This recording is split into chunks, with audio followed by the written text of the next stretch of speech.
All right, hello class, and welcome to week 15. This should say December 3rd. I don't know why it says the 5th.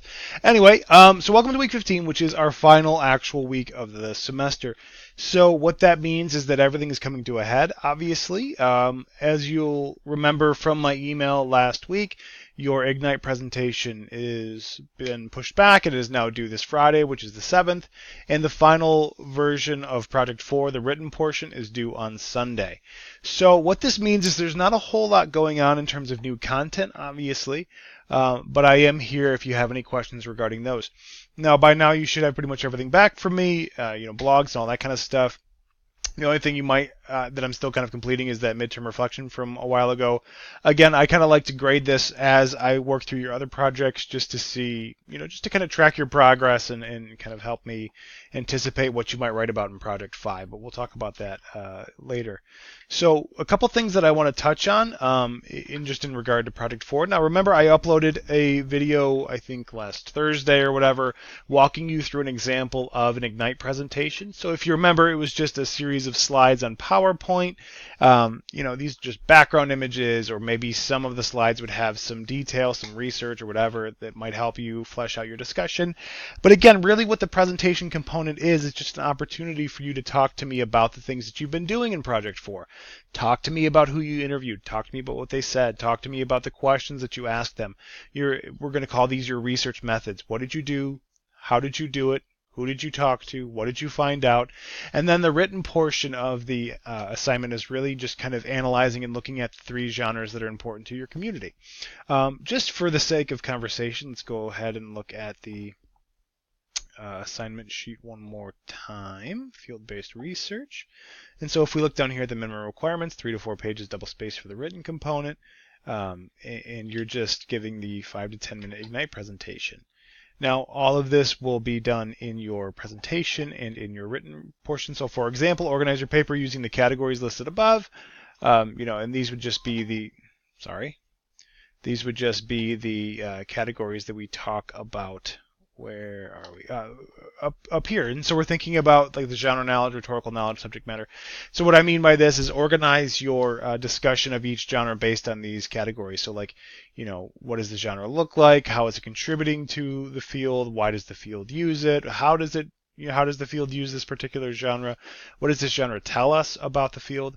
And so those kind of questions will be answered just with your careful examination of the particular genre you're looking at.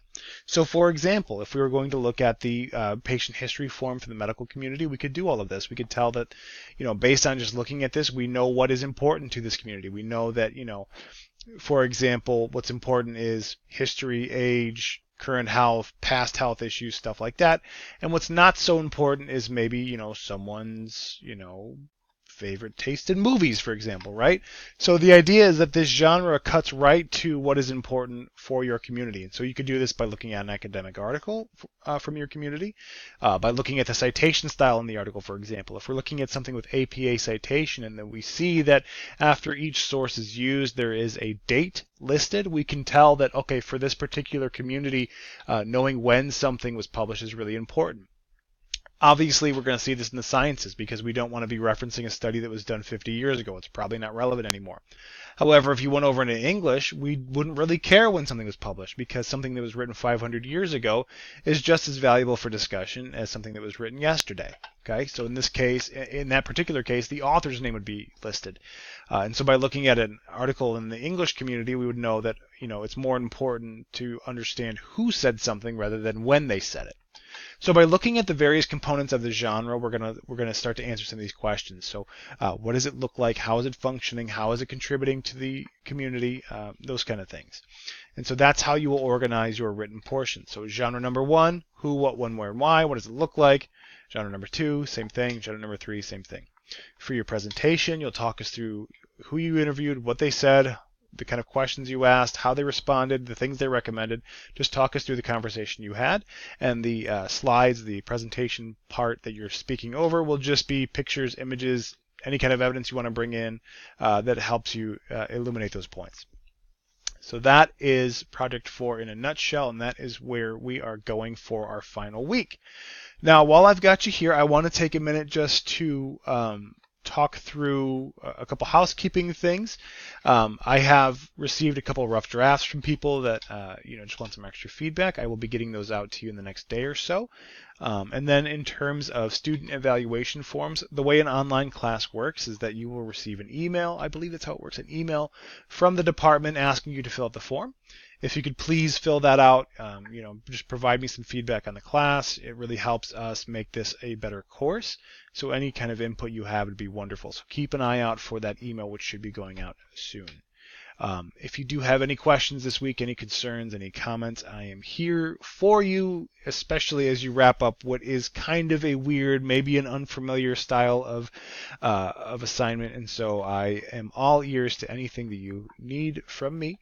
Don't hesitate to ask. Don't hesitate to email me, whatever it is. If you need to do a Skype conference one evening to make yourself feel better about what you're turning in, happy to do that too. Just give me some heads up.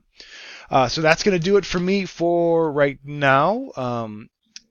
Keep your ears and eyes, I guess, whatever you use to read an email. Keep your eyes open for the set evaluation email, and let me know if you have any questions. All right, guys. Bye.